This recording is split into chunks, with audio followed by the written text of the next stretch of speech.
We are just going to share with you today the different things that you should think about when hiring a virtual assistant and as far as benefits and pay. PayPal shut us down. When we started, we just paid them through PayPal. That's how we paid our virtual assistants in the Philippines. Once we had like 100 people, I mean, it got crazy. First it held $6,000-7,000 For 6 months. For 6 months. And they didn't actually have to give it back to us. So there's all sorts of craziness. So we use Wise to pay them. It's pretty good. It's safe, okay? And it's consistent. They don't understand what is timestamping. So that's where a lot of people mess up. So timestamping is where you have a podcast or a long form video. They're going in there and then they're taking the parts that you have and then they're creating a short form, whether it's a short, a reel, or both. The whole key with the short form content is you gotta have a hook in the first 2-3 seconds. So your hook may be at minute 40 of an hour-long podcast for a point that you made in minute 12. Welcome back.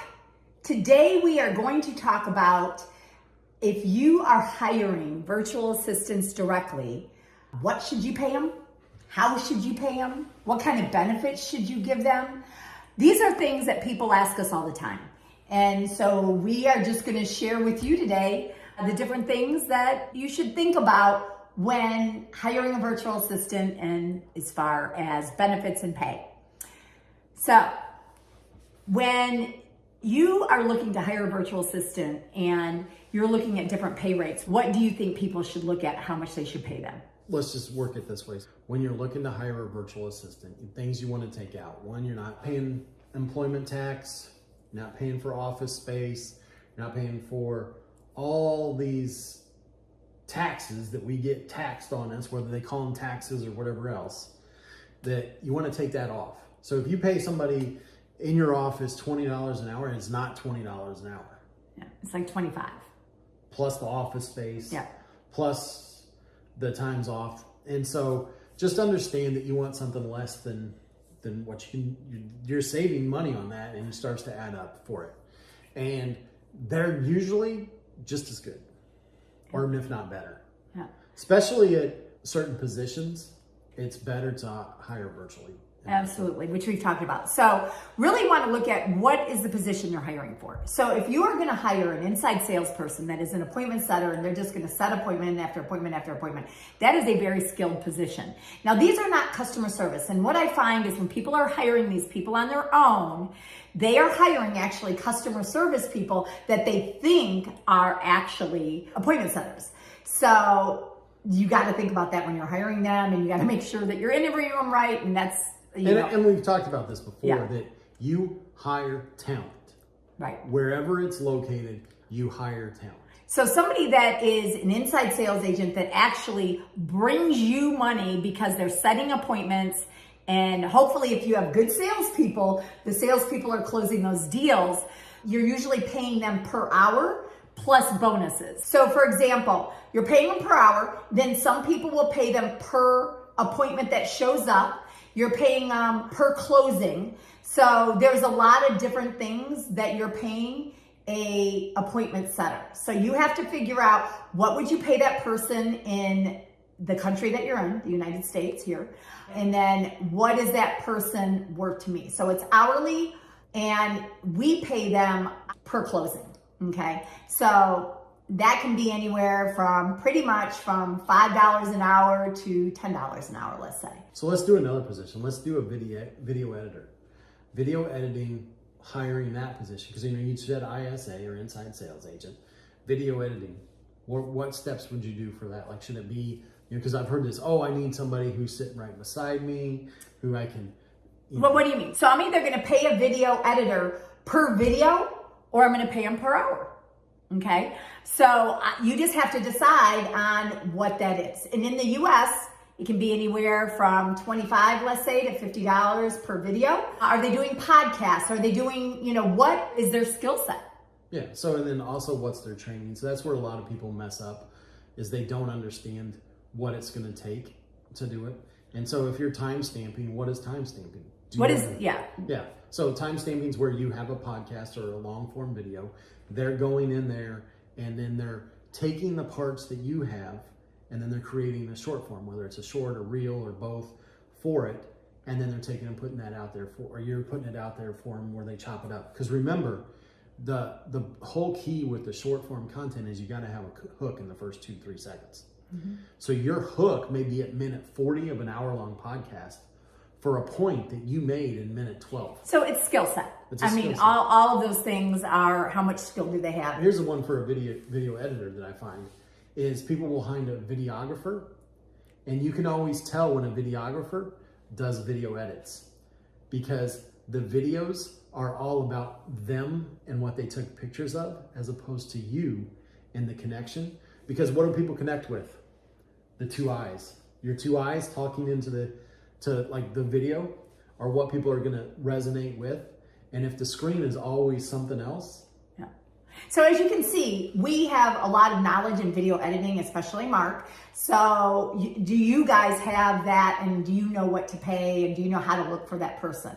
If you do, you can pay them anywhere probably between $4 and $10 an hour. So it really depends on the person that you're hiring, what kind of skill set they have. Do you know what kind of skill set that they need? So that would be an example of a video editor. Let's talk about customer service.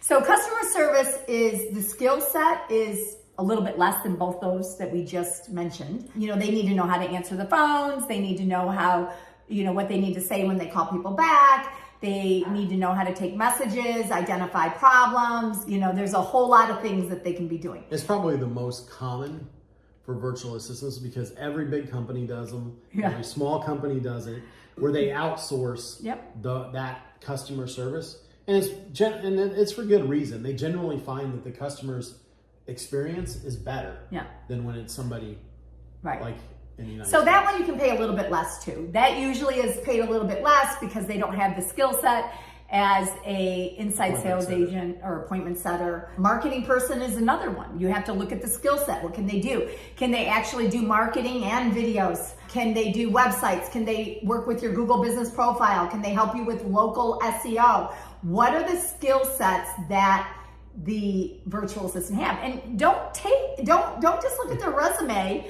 You need to know yourself how you can identify if they actually have the skill set that they say they that's have. the biggest problem is like somebody just tells them, oh yeah, I know how to do this, and then they have no idea what that means. Well, it's because the person hiring them doesn't know. That's my point. The person hiring them has no idea what optimizing your Google business profile is. Yeah.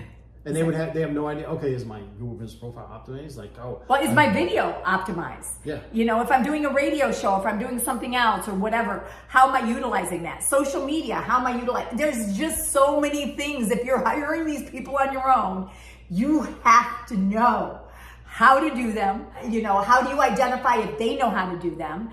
What you need to pay them. I mean, I can just go on and on and on and on. But basically, anywhere between, let's say, you know, $4 to $12 an hour is a base pay, okay, for depending on the positions and the skill sets and everything else. Then you want to look at what kind of benefits are you giving them. So PTO. Before we did holidays and other things, and now we just do paid. Well, we do holidays still, but paid time off. So they can use that for anything. It's pretty much like the United States. The more days you work, the more paid time off you get. So yeah. It's like you don't start with 10 days paid time Well, off. you accumulate. Yeah, accumulate. That's a better word. Accumulate. The more you work, you accumulate paid time. Yeah, so it's pretty much like the United States. If they're in just a normal position and not a high up leadership position, they're going to earn over, you know, the second year of working with you, like 2 weeks off. Okay, 2 weeks of paid time off. And then as far as holidays, that's up to you. We give them 4 holidays. We give them Christmas Day, New Year's Day, Thanksgiving, and then we give them their birthday because they find their birthdays really special. So we just give them those 4 paid. So we give them the paid time off, and most of the people on our in-house team or whatever is 2 weeks. We do have a couple that have more time off, paid time off, and then the 4 holidays. They also, you know, in the Philippines, for example, you're giving them, they like to call it the 13th month. The 13th month pay is like a bonus in December. And it can be up to 1 month of pay. You know, if they make $1,000 a month, or let's say $1,500 a month, you can pay them up to $1,500. Some pay them $300, $400, $500. Some pay $700, $800, and $1,500. So I think it really depends on how your company's doing and how they did. Was your company really profitable that year? And did you pay them bonuses throughout the year? Yeah, did you pay them bonuses throughout the year? So that's another thing. You know, we like to pay potential bonuses throughout the year. We also pay monthly bonuses if they go above and beyond. So we pay monthly, and this is our in-house team.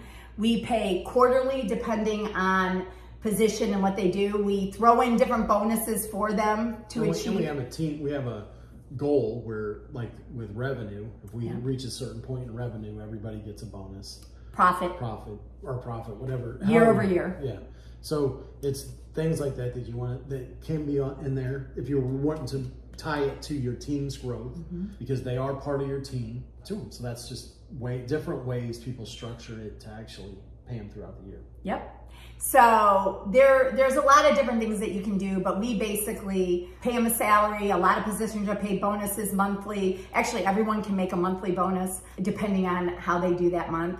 And then depending on how the company does, and then at the end of the year. So, and then we give them a lot. You know, we give them health insurance. Now, if you don't have a company in the Philippines, you cannot provide health insurance, which is very big to a lot of people in the Philippines. So there are ways around that though. You can hire a company and then they want a 15%. So it becomes expensive when you don't have your company set up, because then you have to go to a third party company. They now become employees with that company. That's a whole different thing. Yeah. So, and like they're going to charge you a 15-20% fee on top. And then they own the person. Yeah. So like if a bigger company, say Amazon, comes in and says, whatever the position is, let's say it's your position that you've hired them for, they know that they're trained to do that. Amazon comes in and offers them. So basically, if you want to offer health insurance, there are ways around it, like you said, but you're going to have to hire a company that now actually is in charge of your virtual assistant or your remote staffing person. And they can actually now, if another company comes in and wants to pay more, they can take that employee away from you, even though you're the one who hired them, and give them to somebody else. So it's crazy. And we learned all this when we were opening our company in the Philippines. And I definitely don't recommend that at all. Because we flat out asked them, I said, so what happens if somebody comes in and they're hiring for more? And they wouldn't answer. Yeah, because they can't. I said, are you going to bring that job opportunity up to my VA that I brought in? They wouldn't answer. Well, it's because they can, and they will. So anyways, if you aren't able to provide health insurance, pretty much they're going to have to figure out how to get it on their own, and it's very expensive and it's very hard and it covers nothing. Then how do you pay them? You can pay them a lot of different ways. When we started, we just paid them through PayPal. That's how we paid them. Don't recommend PayPal. But we paid them through PayPal until PayPal shut us down. And then it shut our... Well, it held $7,000 for 6 months. For 6 months. And they didn't actually have to give it back to us. So there's all sorts of craziness. But that is how, I'm telling you how we did that first. Once we had like 100 people, I mean, it got crazy. So we use Wise to pay them. It's pretty good. Now, sometimes it'll be sent back. Sometimes it'll take a day or two. Sometimes it'll take more, but it's safe. Okay, and it's consistent. The only problems that we've had with Wise is having to send the pay again or to... But that's not necessarily on Wise's end. It's because it's their bank there in the Philippines. Well, it can be on Wise's end or their bank. Correct. It's been both. So, but it's been safe. So for us, that is the way that we recommend that you pay them, is through Wise. The setup of Wise is quite in depth. Okay, so don't be scared away. They're going to ask you for pictures and your company and your LLC. And I mean, it's a lot, a whole lot. And then they continue to ask for updates and pictures, and they're just trying to protect you and your company. So anyways, that's the way that I recommend that you pay them, is through Wise. But anyways, if you're hiring virtual assistants on your own, those are some tips for you on what to pay them, what kind of benefits, and how to pay them.